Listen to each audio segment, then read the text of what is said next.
Hola, hoy vamos a aprender un poco sobre las reacciones del níquel.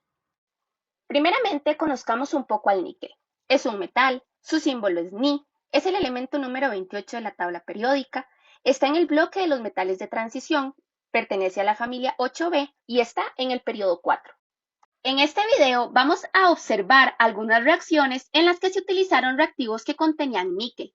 Recordemos que los reactivos son las sustancias que están a la izquierda de una reacción o ecuación química escrita, y los productos son los que están a la derecha.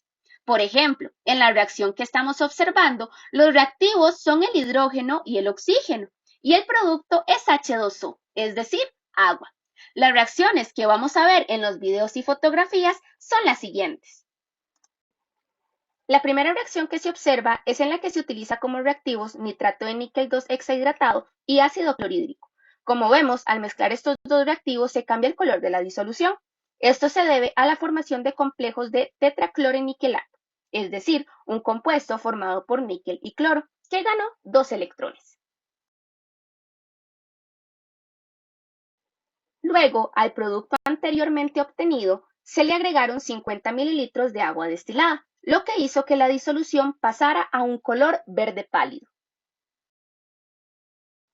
Seguidamente se agregó 15 mililitros de carbonato de sodio, lo cual generó un precipitado, es decir, una parte de la sustancia se volvió sólida y quedó en el fondo del beaker.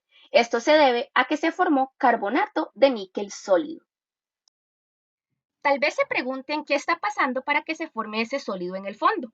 Para esto vamos a hablar un poco de termodinámica. Esta es un área de la química que estudia la relación entre el calor y el trabajo con las reacciones químicas o los cambios físicos en estas. Recordemos que un cambio físico o cambio de fase es cuando una sustancia pasa de líquido a gas, de gas a líquido, de líquido a sólido o a la inversa. Todos estos cambios los hemos visto en las reacciones presentadas, pero ¿a qué se puede deber esto? Para responder a la pregunta vamos a hablar de entropía. Esta es una magnitud física en un sistema termodinámico. Se puede decir que la entropía es el grado de desorden en un sistema, es decir, entre más desordenado esté, más entropía tiene. Entonces, cuando tenemos una sustancia en estado gaseoso, hay mucha entropía, pues las moléculas se mueven con mucha libertad, generando un desorden. En el estado líquido hay menos desorden, pues las moléculas no se pueden mover con tanta facilidad. Y en un estado sólido, la entropía es muy baja, pues todo está muy ordenado. Entonces, cuando vemos que se forma un precipitado a partir de una sustancia que estaba líquida, podemos decir que la entropía disminuyó, pues el precipitado es sólido. Por el contrario, cuando vemos que un precipitado se disuelve, podemos decir que la entropía aumenta, pues pasó de estar muy ordenado a estar desordenado. Recuerden que en las reacciones químicas a los reactivos y productos se les colocan las letras S para indicar que está en fase sólida, G para indicar que está en estado gaseoso, L para indicar que está en estado líquido y AC para indicar que está en estado acuoso. Entonces, al ver una reacción escrita, también podríamos decir si la entropía aumentó o disminuyó. Continuemos con nuestros experimentos. Después se agregaron 6 mililitros de ácido nítrico. Esto generó que el precipitado se disolviera, o sea, se mezclara con la parte líquida y se hiciera parte de ella. Así como cuando hacemos un refresco de paquetito, mezclamos el polvo que trae el paquetito, que es un sólido, con agua, que es líquida. El polvo se disuelve y crea una sustancia homogénea en la que todo se vuelve líquido. Entonces, volviendo a la reacción, el precipitado se mezcló con lo líquido y formó una disolución verde pálida. Luego se agregaron 4,5 mililitros de hidróxido de sodio, lo que genera un precipitado gelatinoso color verde limón, el cual es hidróxido de níquel.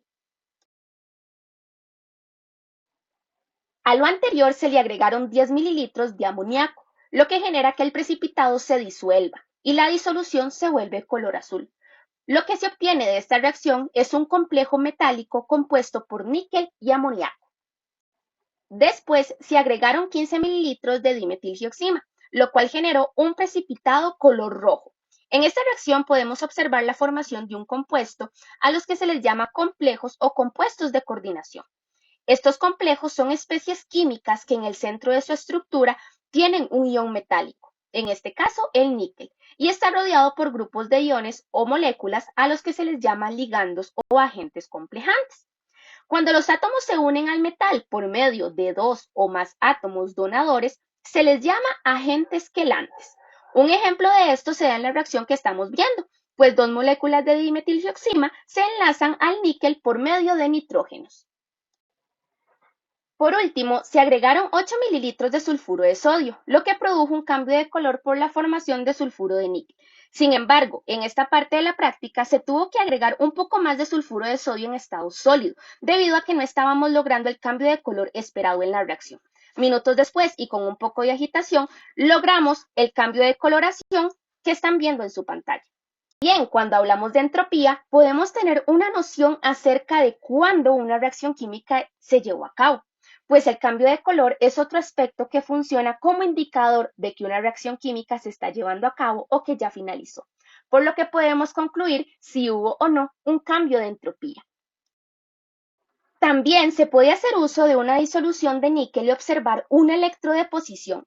Este es un proceso por el cual un recubrimiento metálico es aplicado sobre una superficie a través de una corriente eléctrica y puede llegar a generar cambios.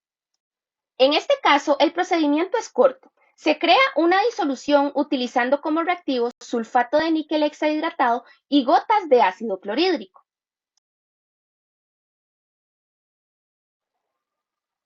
Luego se colocan dos placas de cobre en una fuente de poder y se sumergen en la disolución realizada. Con el pasar del tiempo se pueden observar burbujas en una de las placas y al finalizar se sacan las placas de cobre y se ve una diferencia en la coloración de estas. Aquí sucede una reacción redox, es decir, una reacción en la que un metal se oxida y otro se reduce. Para que esto ocurra se necesitan tres elementos. Electrodos, un ánodo de carga negativa y un cátodo de carga positiva. Un electrolito o sustancia acuosa, que en nuestro caso es la disolución realizada con sulfato de níquel hexahidratado y ácido clorhídrico. Y una fuente de energía. Cuando la energía pasa a través de la disolución, los iones metálicos del ánodo se desprenden en la solución acuosa, se reducen y luego se precipitan en la pieza que está en el cátodo. Esta es la razón por la que una placa se ve plateada y la otra con un color cobre más fuerte.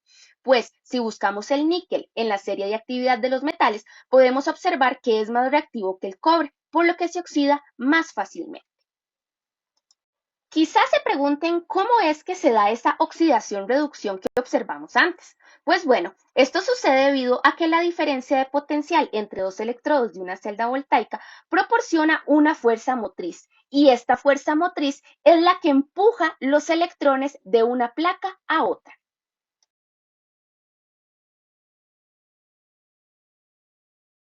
Entonces, de esta práctica podemos sacar varias conclusiones.